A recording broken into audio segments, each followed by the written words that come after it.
Welcome to Thinking Outside the Soil with your host, Johnny Alfalfaseed, where we get to talk story and touch on topics about hydroponics and the farmers who grow the crops and creatures we need to eat.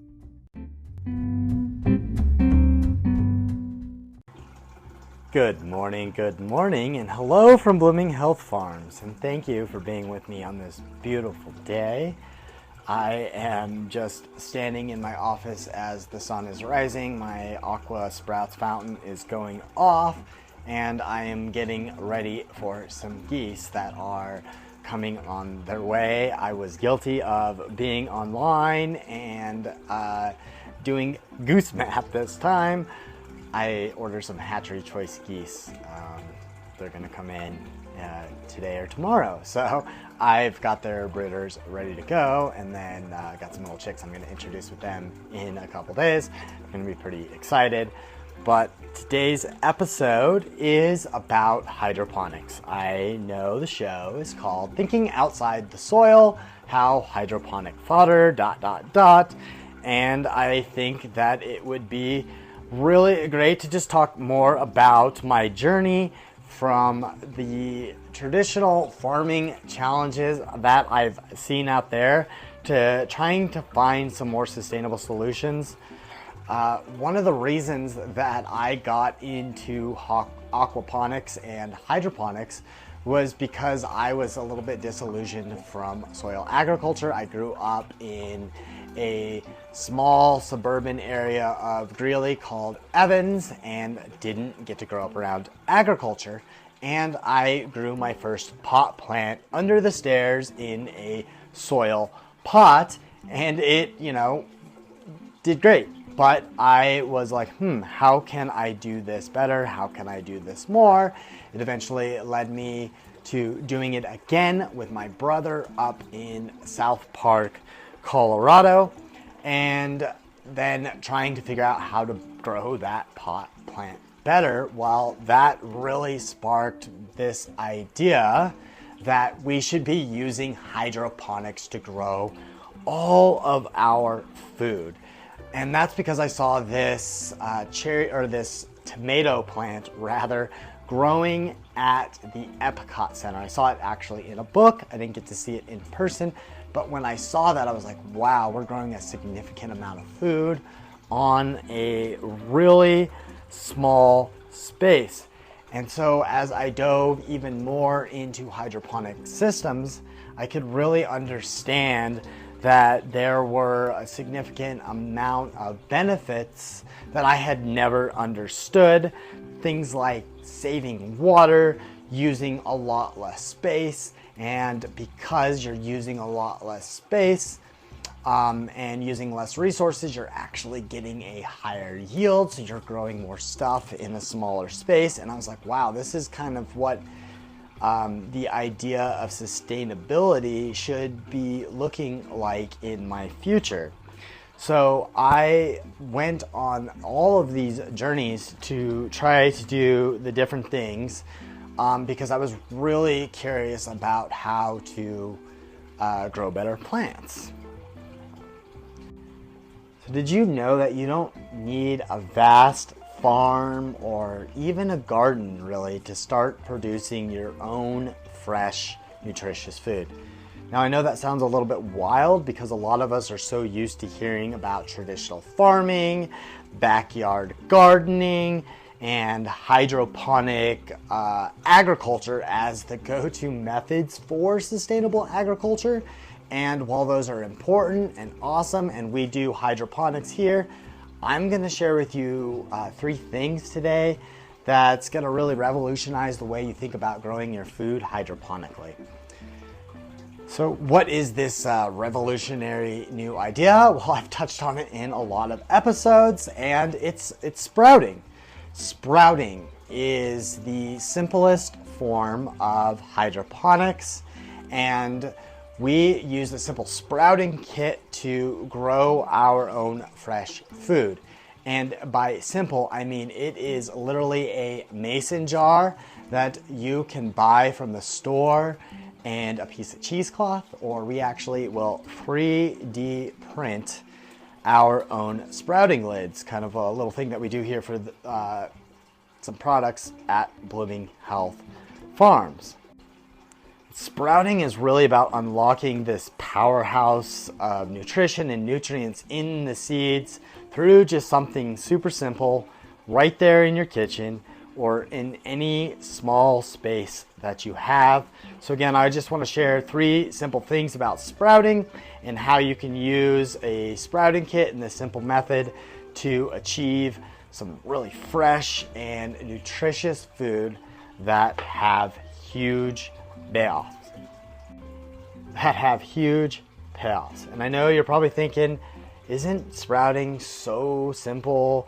Or how is it gonna really, impact my diet on a whole? But really, I just want to share some simple ways that you can start sprouting, enjoying this nutritious little food and getting amazing results for both yourself and for your flock as well. So really the first thing is the simplicity and how easy it is to sprout. The big idea here really is that anybody out there can start sprouting with very little equipment and a small space.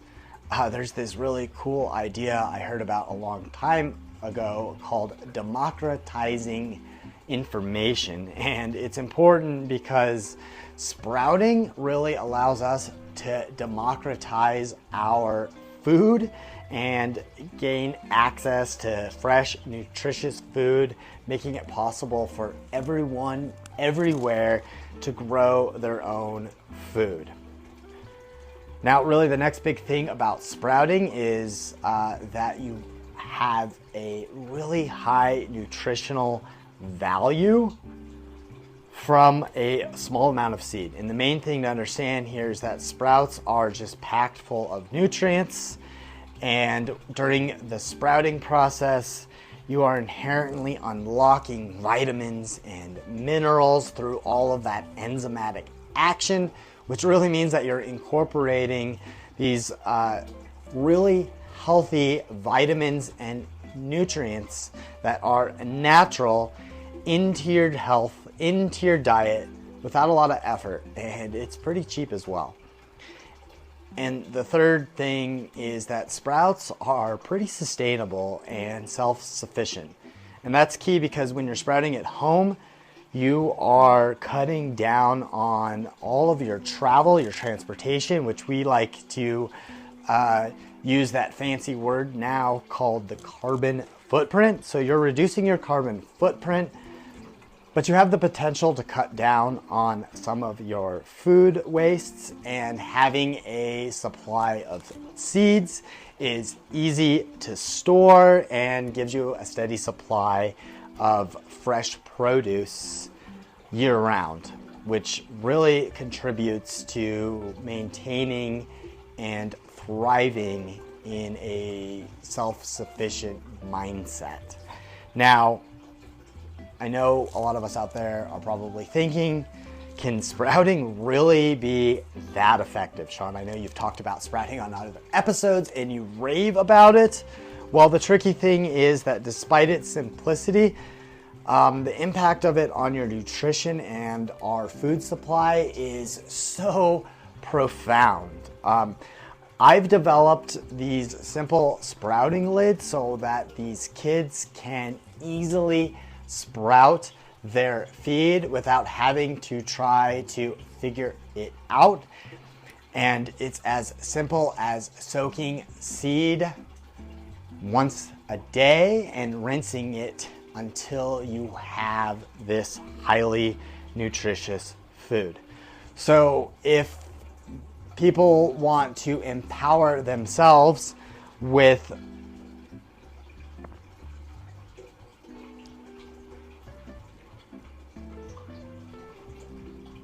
And so what this sprouting kit really allows people to do is take control of their food supply, enhance their nutrition, reduce their overall environmental and societal impact.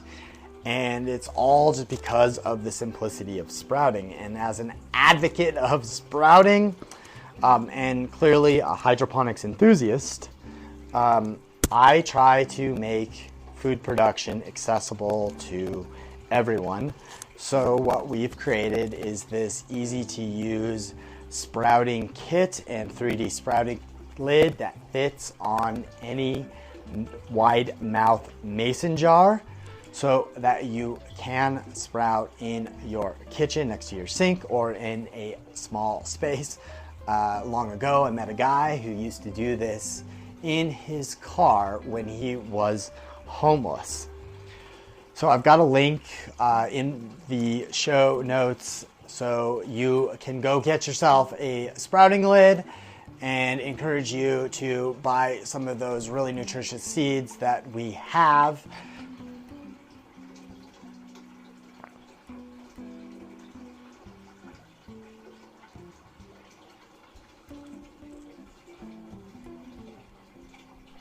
Right now we're shipping our Right now we're making our sprouting lids in this emerald green color. It's actually called Mystic Green. It's pretty cool. It shines in the light, a lot like our black Australorps. So there's not a lot of that color left. So get one of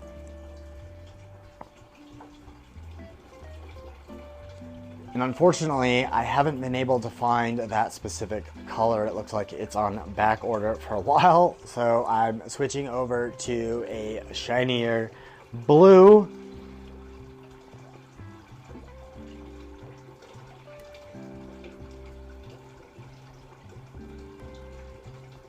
So I honestly don't know how much longer we'll be able to keep these sprouting lids in as they are now. We're printing them in this really cool Mystic Green, which shimmers in the sun a lot like our black Australorps. That color's in super high demand, and that's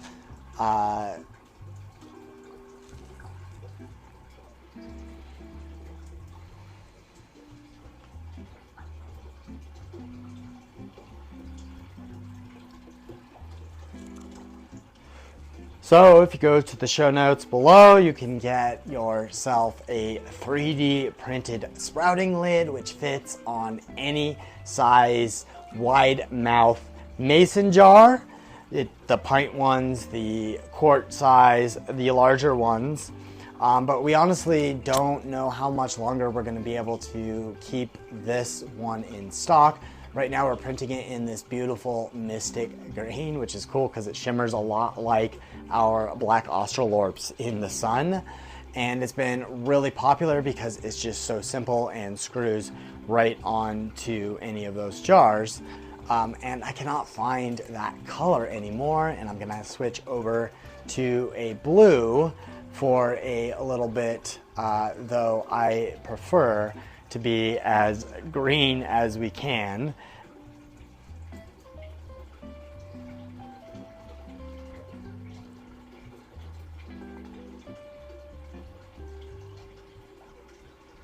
And we're always here to help. I can't tell you how much, and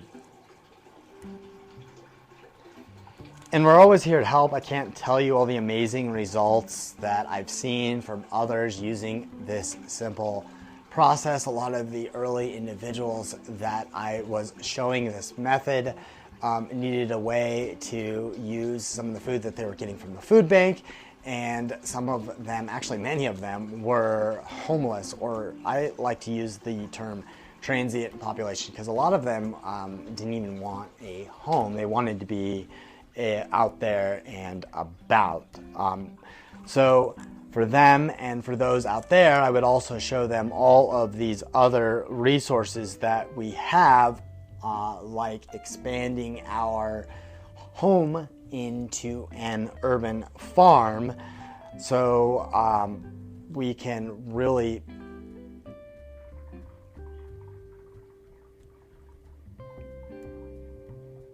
But today I'm really just talking about that sprouting kit with a really cool lid, which is an amazing starting point for anyone looking back to take control of their food.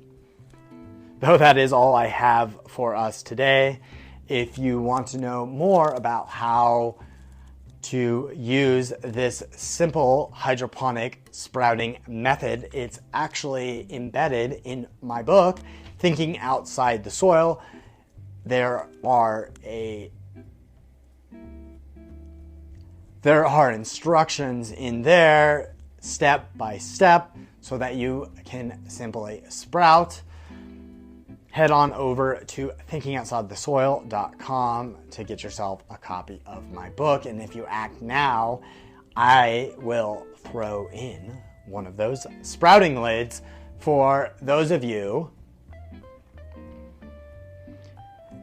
So that is all I have for us today. If you want to know more about how hydroponics is helping others out there, like the farmers and ranchers who have inspired me to be a steward to more than I ever expected, head on over to thinkingoutsidethesoil.com to get yourself a copy of my book.